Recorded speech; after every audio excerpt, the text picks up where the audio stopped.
Bueno, buenas tardes, estimados estudiantes. Bienvenidos a su clase de Química General 2, sección A, del día 3 de octubre del 2023. Como empezamos ayer la unidad 5, vamos a continuar en donde nos quedamos. ¿No se acuerdan de firmar, jóvenes? Ya han firmado varios, ya faltan pocos. Entonces espero que estén bien y sus familias, a ver cómo están con el agua. Aquí está cayendo, pero así poquito, ¿verdad? Entonces, no sé si tengan alguna duda, alguna inquietud, jóvenes, respecto al desarrollo del curso. Si no, pues continuamos.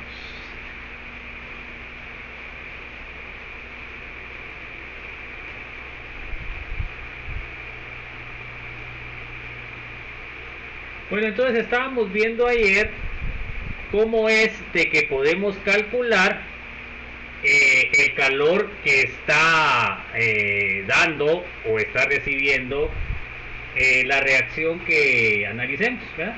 Y ya sabemos que cuando la reacción da, quiere decir que es exotérmica, y cuando la reacción recibe es endotérmica. Y sabemos que la endotérmica sería no espontánea y la exotérmica sería espontánea, debido a que está generando productos más estables.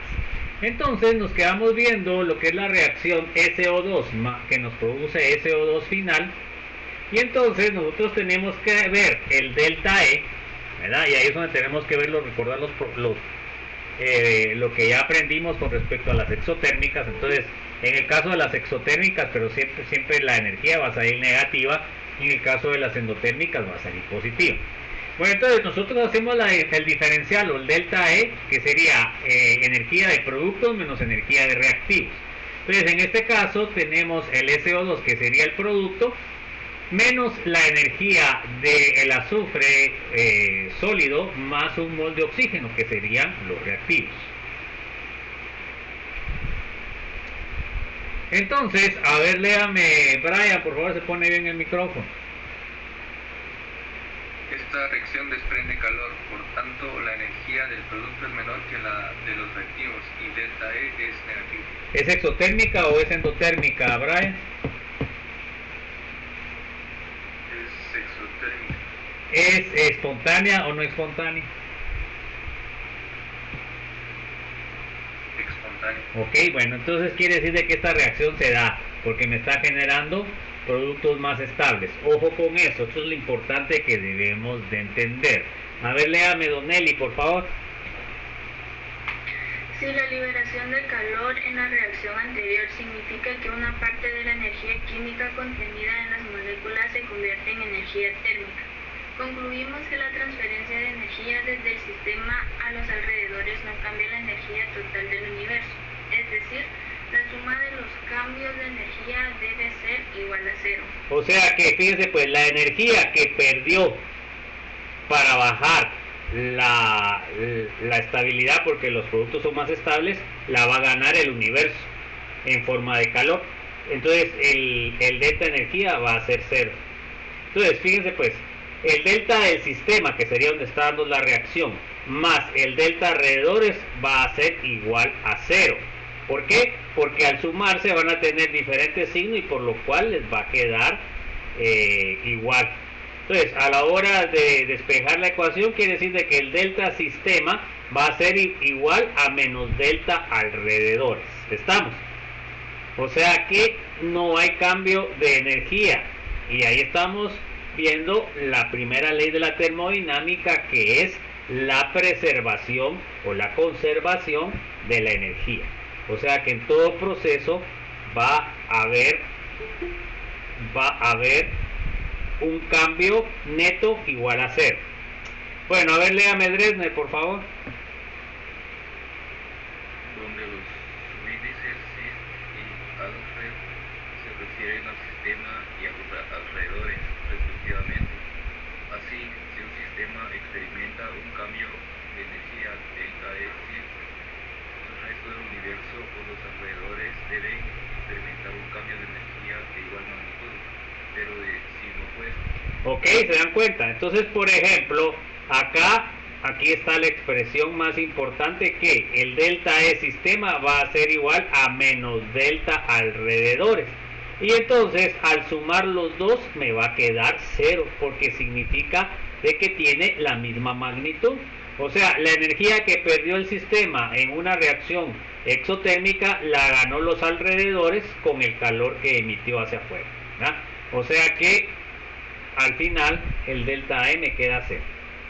No sé si hay alguna duda, jóvenes, alguna inquietud.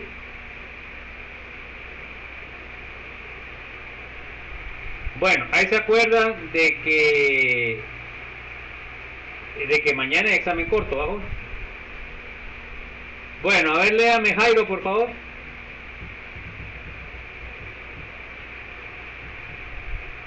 La energía ganada en algún lugar se debe haber perdido en algún otro sitio. Además, debido a que la energía puede cambiar de una forma a otra, la energía perdida por un sistema puede haberla ganado otro sistema en una forma diferente. Ok, entonces se dan cuenta. En el caso de la energía exotérmica, en el caso del sistema, está perdiendo energía porque los productos son más estables. Entonces esa energía se emite en forma de calor y es lo que recibe el universo. ¿Ya? A ver, léame por favor, Jeffrey.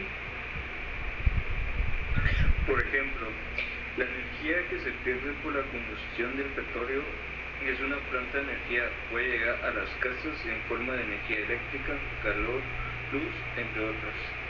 Entonces se da cuenta que la energía de quemar combustible vamos a transformarla en energía eléctrica, en calor, en luz, en microondas, por ejemplo. O sea que estamos utilizando la misma energía que se produjo a partir del petróleo, ¿verdad? Bueno, en un carro, pues a partir de la quema de la gasolina es de que el vehículo puede moverse, ¿verdad?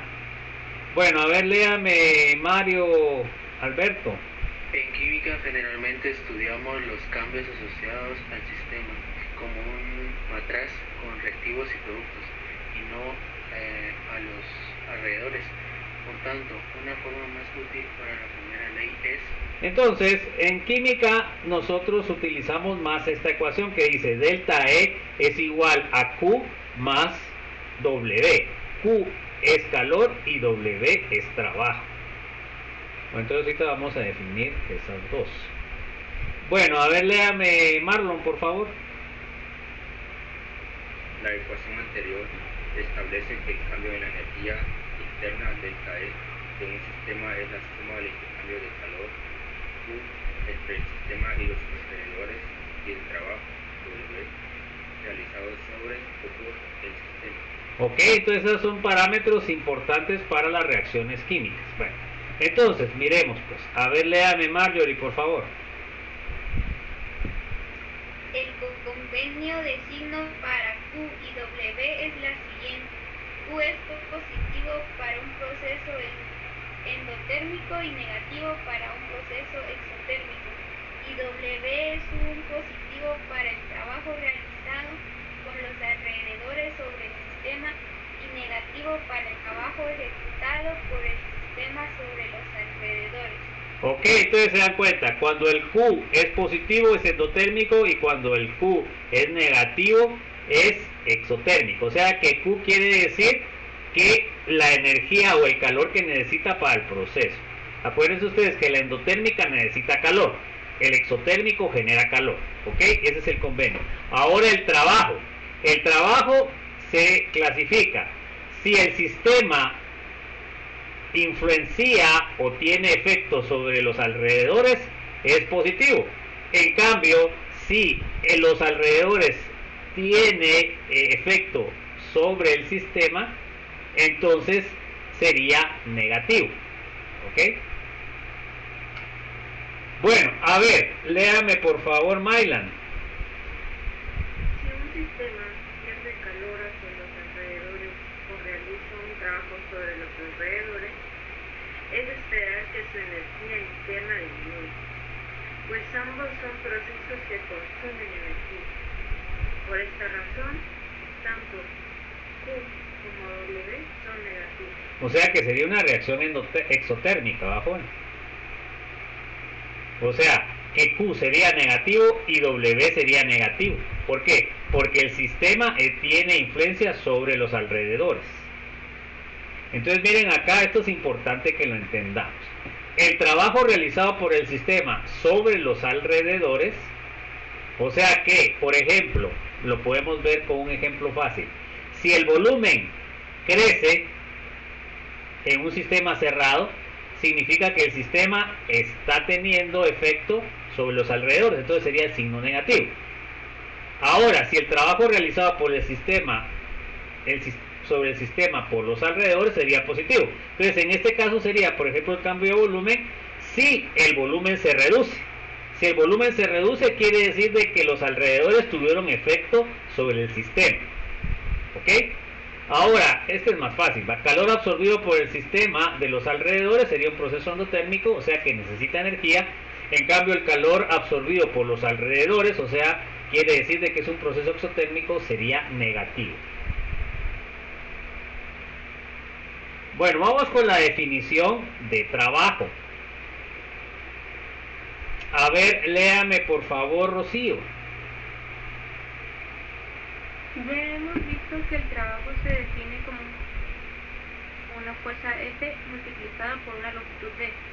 Ok, eso sería la definición de trabajo, ¿verdad? Que conocemos de física. Entonces el trabajo es fuerza por distancia.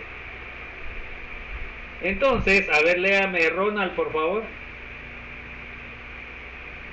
En termodinámica, el trabajo tiene un significado mucho más amplio que incluye trabajo mecánico. Por ejemplo, una grúa que levanta una barra de acero, trabajo eléctrico, una batería que suministra electrones a la bombilla de una linterna, trabajo de superficie, cuando explota una burbuja de jabón. En esta sección nos enfocaremos al trabajo mecánico. ¿Ok? Entonces se dan cuenta que esas son las formas en que se manifiesta el trabajo, ¿verdad? En forma real, en diferentes sistemas. Bueno, a ver, léame Rosemary, por favor. Muchos procesos químicos y biológicos implican cambios en el volumen de gases. La inhalación y la exhalación de aire implica la expansión y contracción de pequeñas bolsas que se conocen como alvéolos pulmonares. Ok, o sea, se da cuenta que hay un trabajo dentro de las células en los alvéolos porque se están hinchando y se están contrayendo.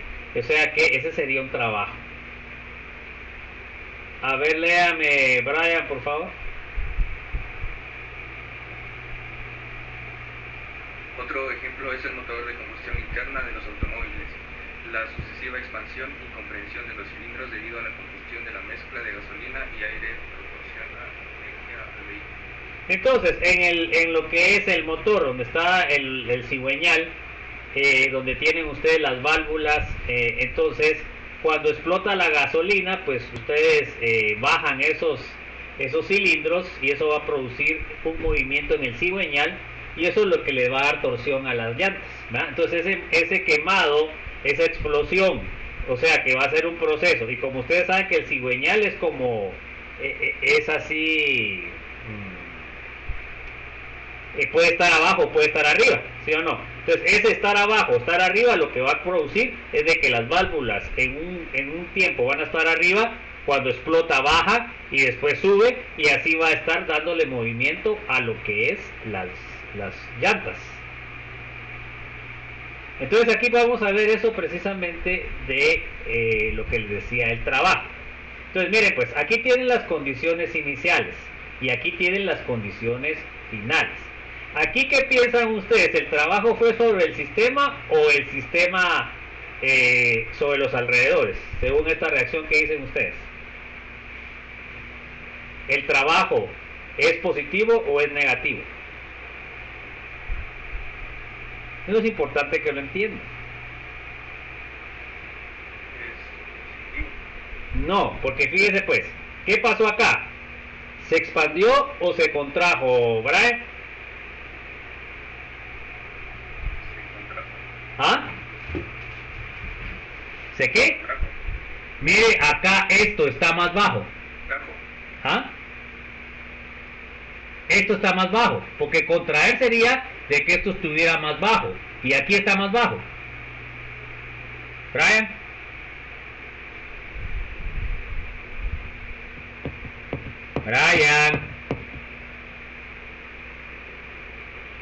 Bueno, a ver, don Eli. El de la Esto es lo reactivo y estos son los productos. Entonces, según Brian dice que se contrajo. ¿Está de acuerdo usted con eso? No, se expande. Se da cuenta de que aquí está más bajo que acá, o sea que se está expandiendo. Si se contrayera, esto debería estar más abajo. Brian, ¿entiende o no? Bueno, entonces, en este caso se da cuenta que el sistema, que es lo que está aquí adentro, está haciendo trabajo sobre lo que es los alrededores. Por eso es que se está incrementando, o sea que acá sería el trabajo negativo. En cambio, cuando el volumen se hace más pequeño, se contrae, entonces los alrededores hacen trabajo sobre el sistema, que es el que está abajo. Entonces, en este caso se da cuenta que el delta V aumentó. El delta V final es más alto que el delta V inicial. Miren pues, el delta V final es más bajo que el delta V inicial. O sea que el delta V, ¿cómo va a salir? ¿Negativo o positivo? Dresner.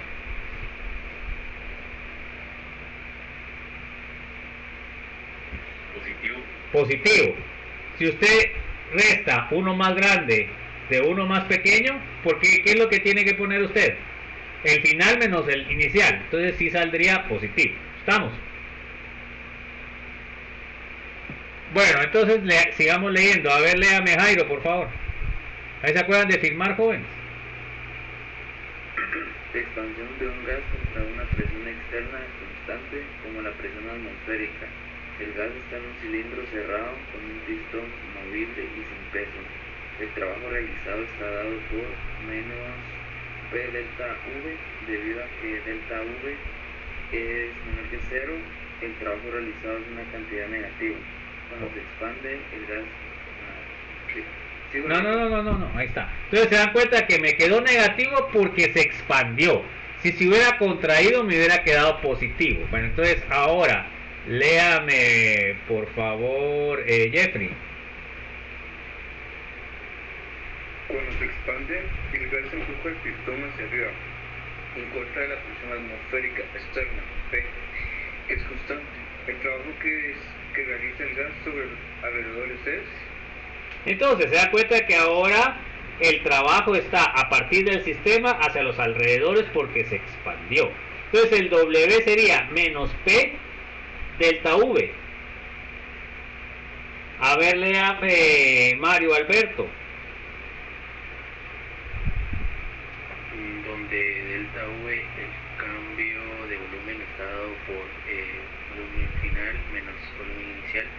El signo menos en la ecuación anterior se debe al convenio para W. Para la expansión de un gas, trabajo hecho por el sistema, delta V mayor a 0. Por tanto, menos P delta V es una cantidad negativa para la compresión de un gas. Compresión. Se realiza un trabajo sobre el sistema, delta V menor a 0 y menos P delta V es una cantidad positiva. Ok, entonces se da cuenta de que cuando se contrae el delta V me va a salir negativo, entonces al final negativo con negativo sale positivo.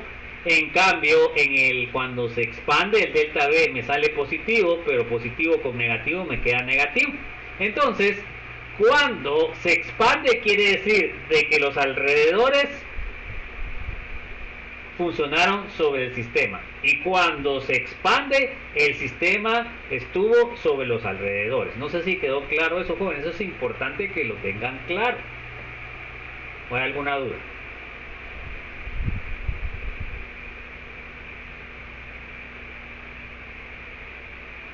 ¿Cómo van con la firmada? Vamos a ver ahorita.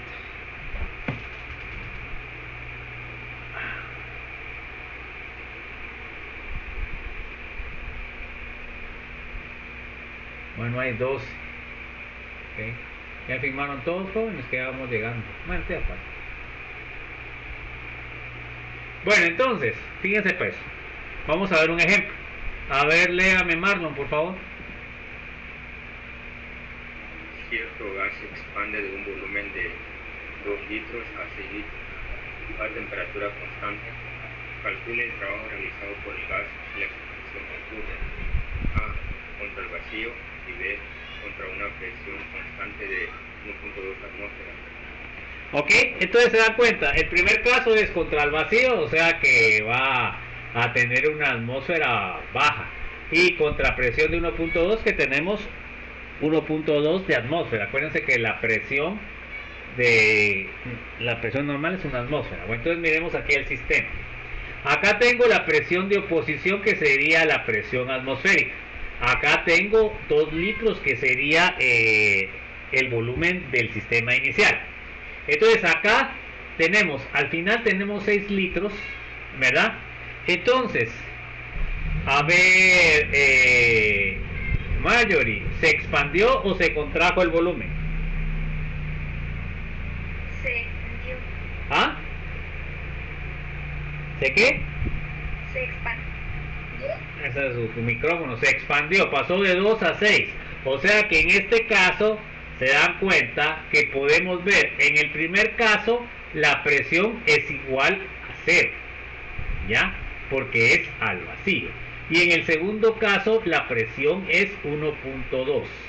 El delta volumen en este caso es de 6 a 2 litros. O sea que la diferencia es 4 litros. Entonces, esos serían los datos que yo tengo. Bueno, entonces miremos la solución. A ver, léame por favor, Mylan. Debido a que la presión externa es 0, no se realiza trabajo durante la expansión. Ok, entonces se dan cuenta que aquí como P es igual a 0, entonces ¿qué me queda? P es igual a 0, me queda 0. Menos el delta B, 6 menos 2, entonces me va a quedar 0, ¿va, jóvenes? Porque la presión externa es 0. Sigamos ahora con el B.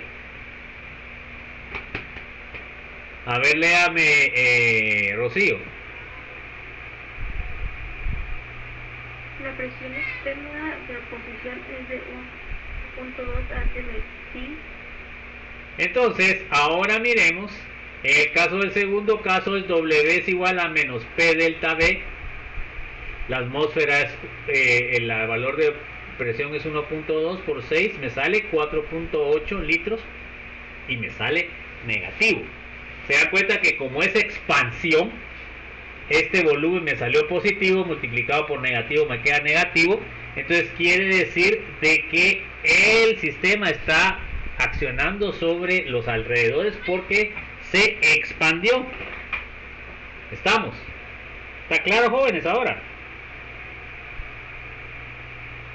¿O hay alguna duda? Si se hubiera comprimido, el delta B me sale negativo, entonces el trabajo multiplicado por menos 1 me saldría positivo. ¿Se dan cuenta? ¿Alguna duda, jóvenes? Bueno, ahora normalmente el trabajo se da en joules. Entonces, ¿qué hacemos para transformarlo? Pues tenemos un factor de conversión. Entonces sabemos que 101.3 joules es dividido 1 litro por atmósfera es el valor de gas noble. Entonces, perdón, de gas noble, no, de gas ideal. Entonces, al multiplicar por el factor, ahora me va a quedar como joules, ¿verdad? Eliminamos lo que son las atmósferas y eliminamos los litros y entonces obtenemos joules. Entonces, ojo, este factor pues yo se los pongo en el examen, ya ustedes tienen que saber si lo multiplican, lo dividen o qué tienen que hacer. Bueno, a ver, léame, Ronald, por favor. Debido a que se trata de una expansión de gas, el trabajo lo realiza el sistema sobre los alrededores. El trabajo realizado tiene un signo negativo. ¿Ok? O sea que, ojo. Bueno, aquí tienen el ejercicio de práctica número 1 ya, que tienen que poner en el resumen. ¿Se acuerdan de que ya va a tener que entregar el resumen, más jóvenes? ¿Cuándo les toca? El próximo lunes, ¿no? Bueno, del resumen de la unidad 4. Bueno, entonces, déjenme ver qué pasó aquí. Bueno, aquí es un ejercicio práctico, bien jóvenes. Dice, un gas se expande de 264 a 971 mililitros a una temperatura constante. Calcule el trabajo realizado si se expande. Primero contra vacío y segundo contra presión. Eso es lo que tienen que calcular, joven. No sé por qué puse esto acá. Ese es el ejercicio práctica número 1, que es lo que tienen que hacer. Pero está fácil. En vacío va a salir 0 y en contra va a ser multiplicado por 4 atmósferas las diferencias. Se dan cuenta que como se expande nos tiene que dar negativo. Si se contrae nos tendría que dar negativo. Así de sencillo. Bueno, entonces, a ver, léame Rosemary, por favor.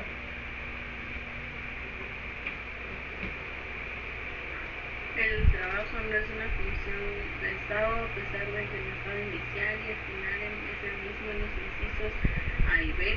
La cantidad de trabajo realizado es diferente porque las presiones externas de oposición son distintas.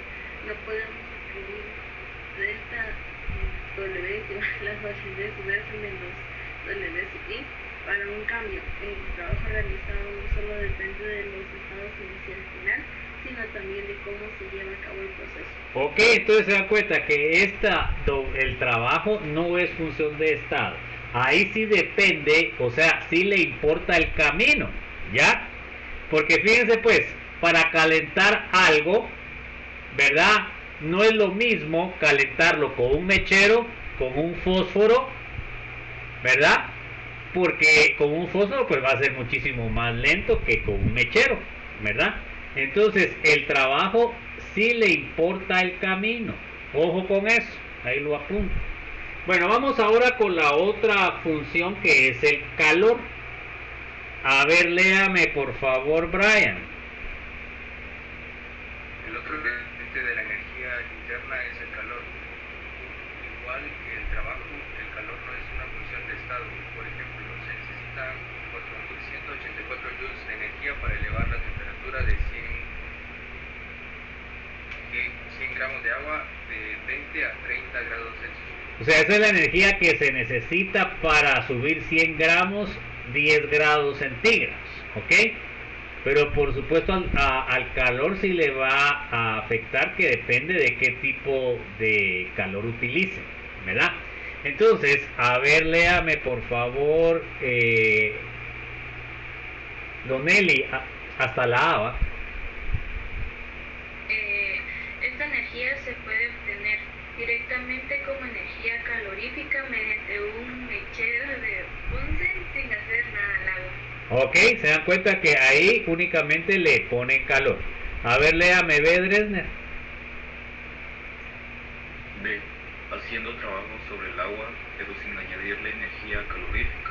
Por ejemplo, batiéndola con un agitador magnético. Ok, entonces se dan cuenta, si ustedes ponen un agitador magnético, pues esa agitación va a comenzar a aumentar el calor. Pero ¿cómo aumenta el calor un agitador? ¿Será lento o será rápido, Dresner? No, porque eso solo está agitando, no está calentando. Está agitando por el movimiento de las moléculas. Entonces, pues si usted pone un mechero Bunsen y pone un agitador, el mechero Bunsen le sube la temperatura muchísimo más rápido que solo estar poniendo a agitar. O sea, se dan cuenta que agitar no significa echarle calor, pues. O sea, están echándole calor debido al movimiento de las moléculas por el movimiento. Pero eso se calienta muchísimo más lento. Bueno, a ver, léame Jairo, por favor, la C. Combinando los procedimientos descritos en A y B, esta sencilla ilustración muestra que el calor asociado con determinado proceso como el trabajo depende de cómo se lleva a cabo dicho proceso. Ok, o sea, se dan cuenta que aquí, dependiendo cómo vayan a echar el calor, pues va a ser más rápido o va a ser más lento el proceso. Entonces, al calor sí le interesa cómo se lleva a cabo, ¿ya? En cambio, a las funciones de estado no le interesa eso, igual que el trabajo también no es función de estado. A ver, léame Jeffrey.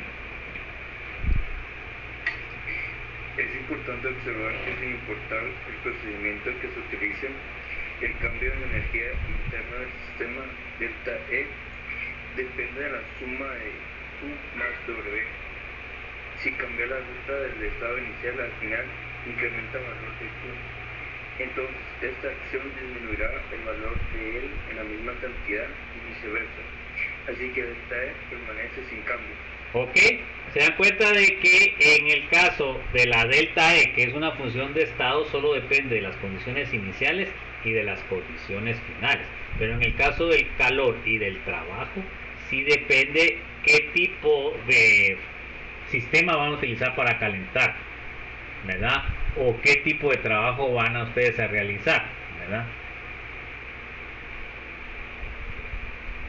Bueno, a ver, léame por favor, Marlon. En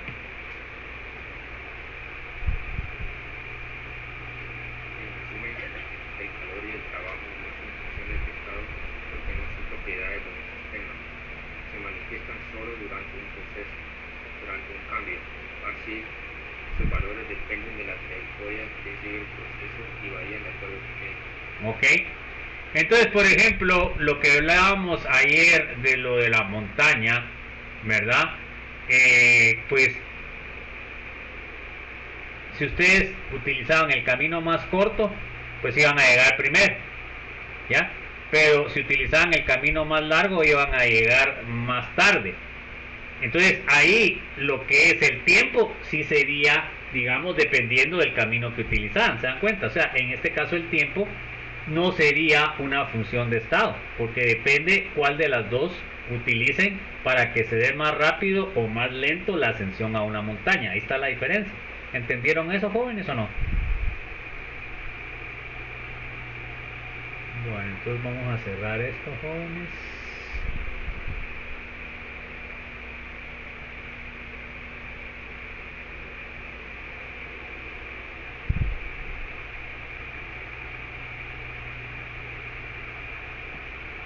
Bueno, ¿qué aprendimos en la presentación? ¿Ok? Entonces, primero, a ver, léame por favor, Marjorie. Las generalidades y términos utilizados en termodinámica. Ok, vimos calor, vimos trabajo, vimos volumen, vimos presión, vimos temperatura. ¿Ok? Y vimos cuáles eran funciones de estado y cuáles no. ¿Ok? Eso es importante. Las funciones de estado dependen de solamente las condiciones iniciales y finales. En cambio, ya vimos estas dos últimas, que fue el trabajo y el calor, sí dependen del recorrido o de la forma en que ustedes realicen, ya sea el calentamiento, enfriamiento o del trabajo. A ver, léame Mailan, por favor. Primera ley de la termodinámica. ¿Y qué tiene? A ver, ¿qué dice la primera ley de la termodinámica, jóvenes? A ver, quién me puede decir?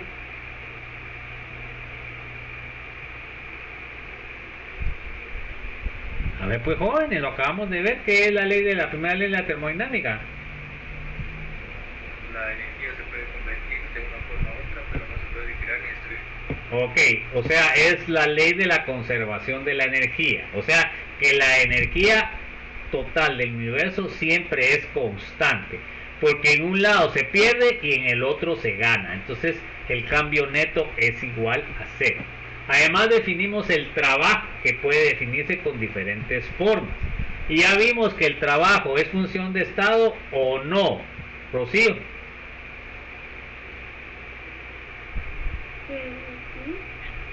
Pues no es función de estado. Entonces se dan cuenta que lo acabamos de ver y ya no sabe usted. Bueno, a ver. Vimos la definición de calor. Ronald, ¿el calor es función de estado?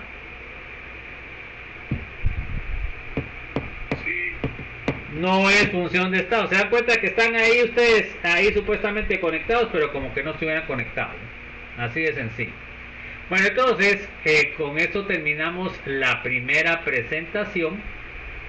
No sé si tienen alguna duda, alguna inquietud.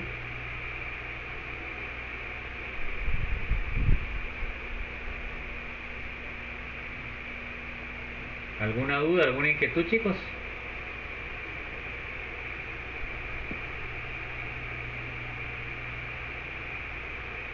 Bueno, entonces vamos a empezar con la segunda presentación.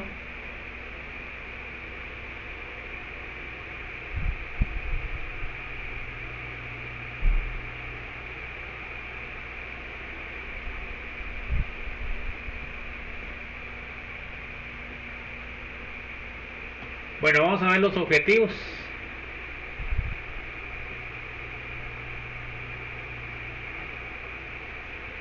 Que el estudiante, a ver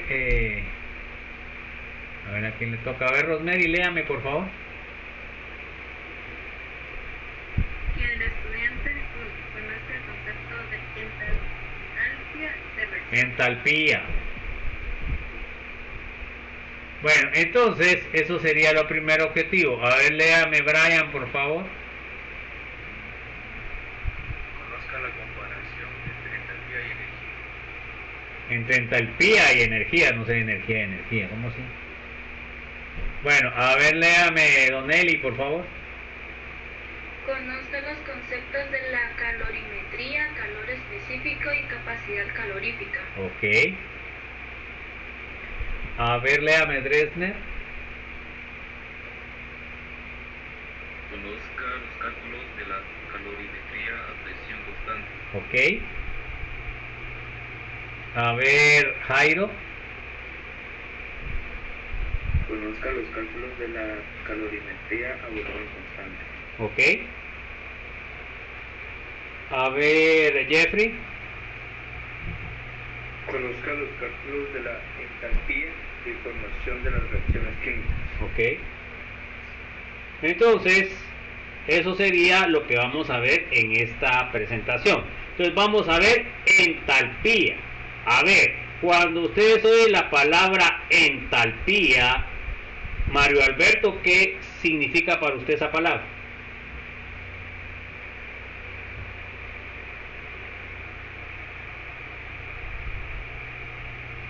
Tal vez algo de energía. Sí, a ver, ¿qué otra idea tienen? Algo tiene que ver. Entalpía, ¿a qué lo pueden ustedes relacionar? Porque eso es importante, que ustedes tengan una relación del concepto. A ver, ¿alguien más? Cuando dicen entalpía, ¿a qué se está refiriendo?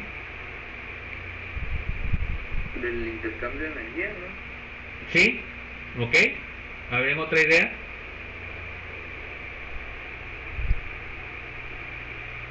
La cantidad de energía. Ok.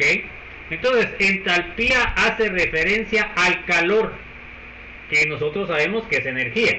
Entonces, en las reacciones siempre va a haber una diferencia de calor.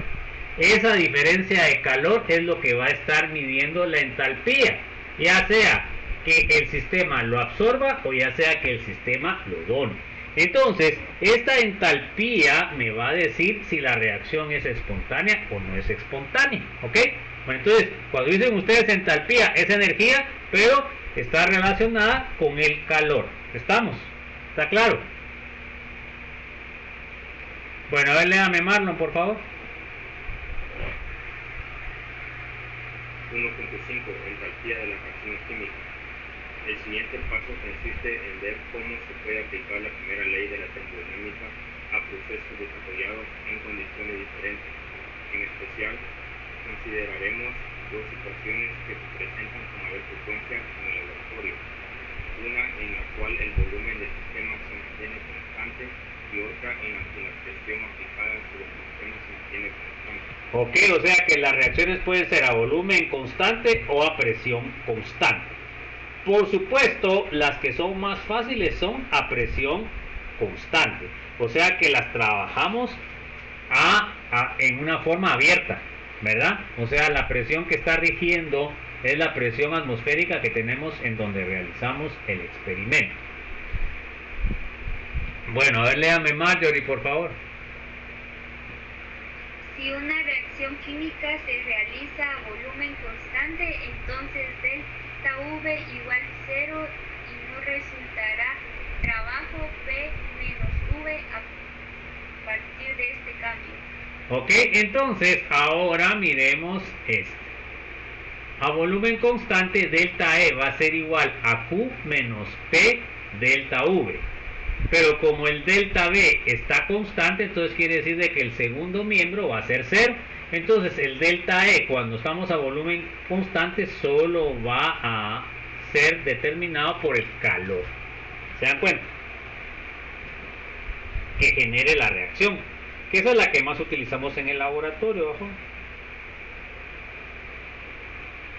Entonces vamos a ver entalpía. A ver, léame, Rocío.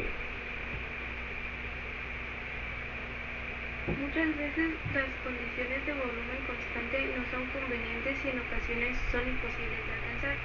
La mayoría de las reacciones ocurren en condiciones de presión constante, por lo general a presión atmosférica.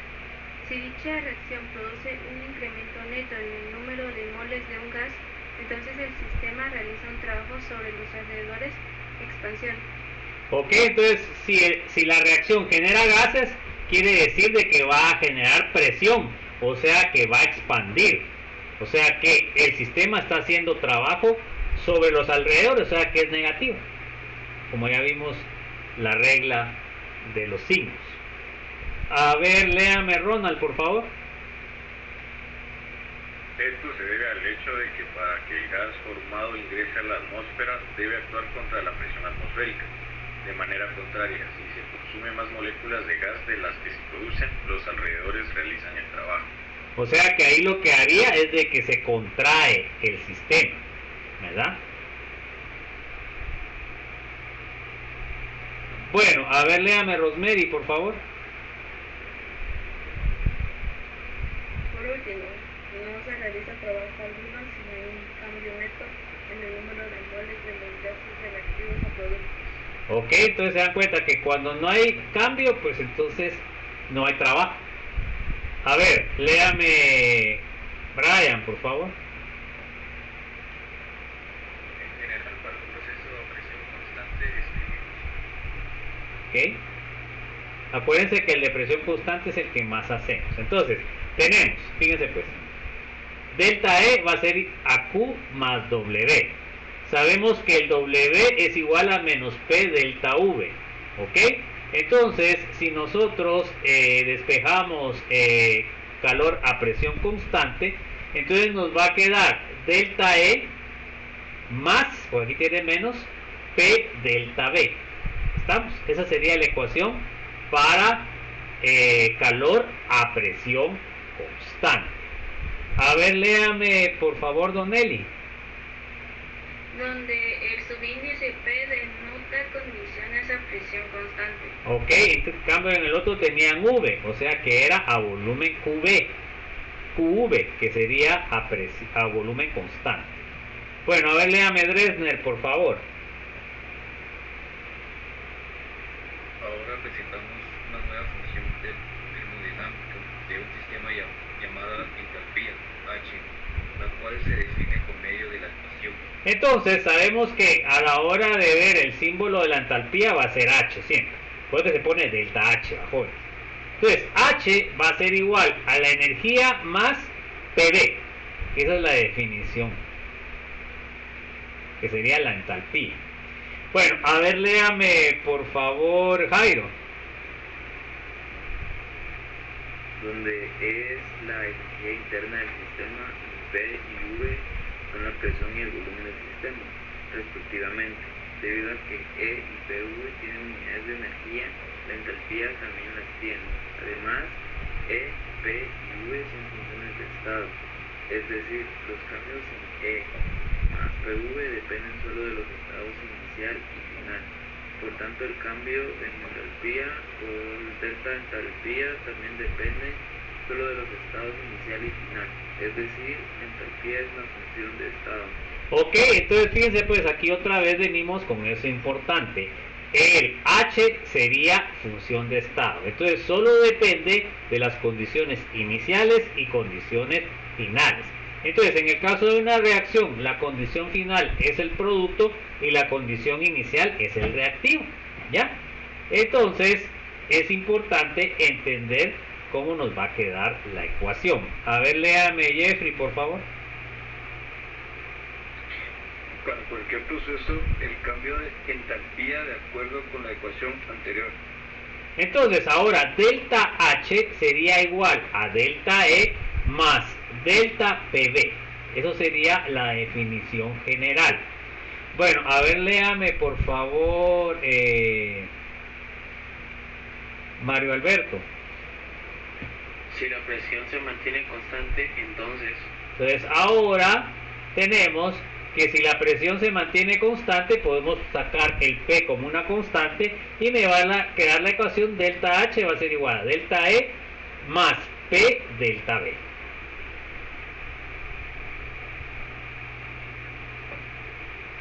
Bueno, a ver, léame por favor, Marlon. Ahora tenemos dos cantidades, delta E y delta H, que se pueden asociar a una reacción. Si esta ocurre en condiciones de volumen constante, entonces el cambio de calor Q P es igual a delta E. Por otro lado, cuando la reacción se realiza a presión constante, el cambio de calor Q es igual a delta H. Ok, entonces se da cuenta que esas son las cuestiones en los cálculos, depende en qué condiciones estamos trabajando. Estamos trabajando a volumen constante o a presión constante. Como dijimos, la que más utilizamos en el laboratorio es a presión constante. Estamos trabajando a presión atmosférica. Bueno, vamos a ver la entalpía en las reacciones químicas. A ver, léame por favor, Marjorie.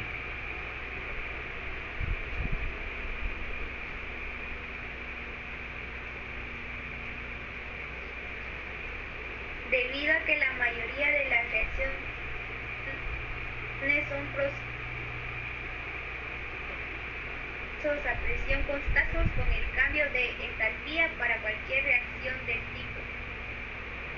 Entonces, vamos a ver que tenemos la ecuación general, reactivos, y nos van a dar productos. Los productos sería la energía final y los reactivos sería la energía inicial.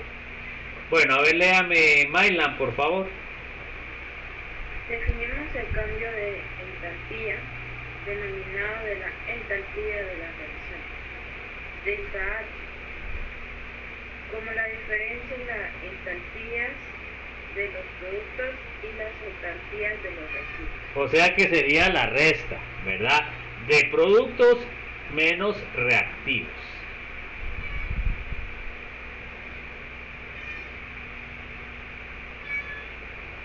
Entonces, tenemos que delta H va a ser igual a la suma de la energía de productos menos la suma de reactivos. Acuérdense que es función de estado. Bueno, luego de esto, a ver, léame por favor, Rocío.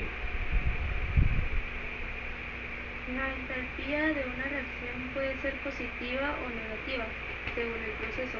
Para un proceso endotérmico, el sistema absorbe calor de los alrededores, delta H es positivo, es decir, delta H mayor 0.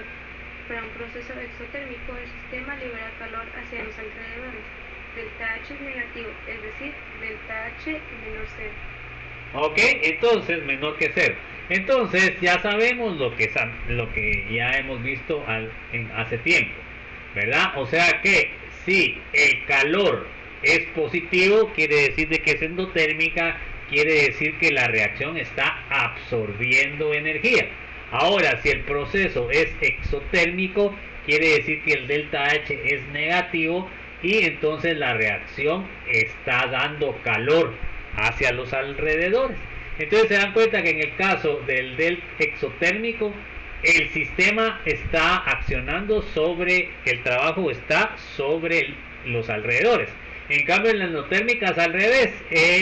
Los alrededores le dan calor a los reactivos para que se den. Entonces ahí la acción es de los alrededores sobre el sistema. Entonces, los procesos que son espontáneos son los que el sistema acciona sobre los alrededores, y por eso el exotérmico es un proceso espontáneo, porque me genera productos más estables, y eso es lo que quiere generar siempre la naturaleza. ¿Estamos? Bueno, entonces ahí nos vamos a quedar, jóvenes. Entonces nos vemos el día de mañana Ahí se acuerdan que mañana hay examen corto para que estén listos, ¿verdad? Ya les puse yo qué es lo que va a entrar en el mismo. No sé si hay alguna duda, alguna inquietud, chicos.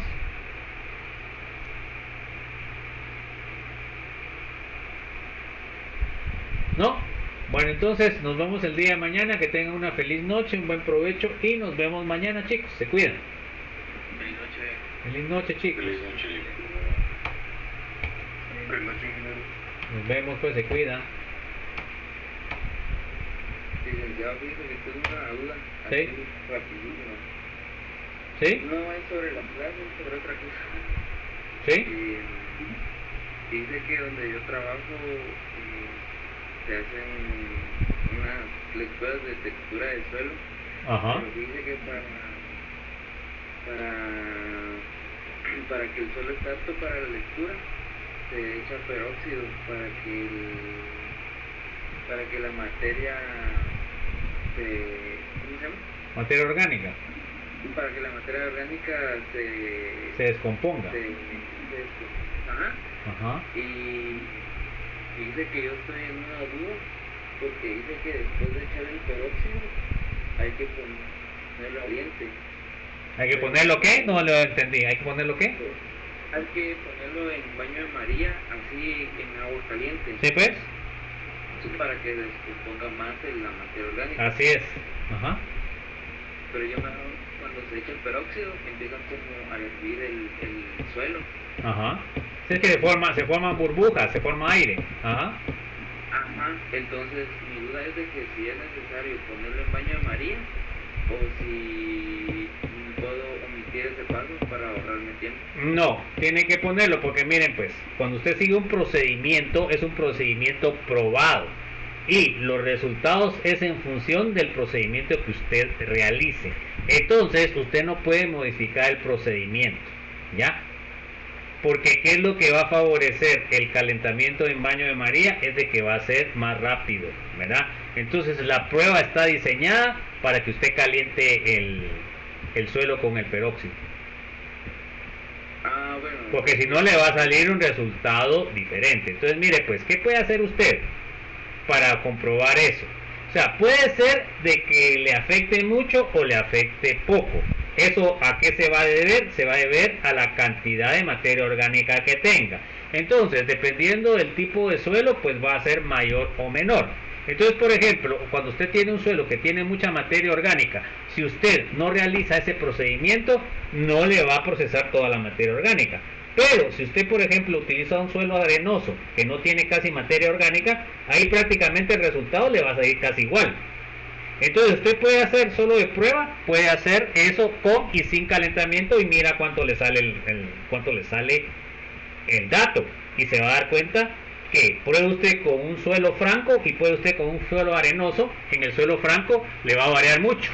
En cambio en el suelo arenoso no le va a variar casi nada. Y en el arcilloso también le puede variar. Entonces por eso es de que se dan los procedimientos, Jairo. Ah, bueno, sí, es que esa duda tenía, porque si yo decía, si libera calor es porque hay un proceso exotérmico, entonces tal vez puedo omitir ese paso de calentarlo, pero si usted dice que es mejor seguir ese procedimiento. Tiene que seguir el procedimiento. Entonces lo que puede hacer usted para quitarse de dudas, pudo haber hecho el experimento, ¿sí o no?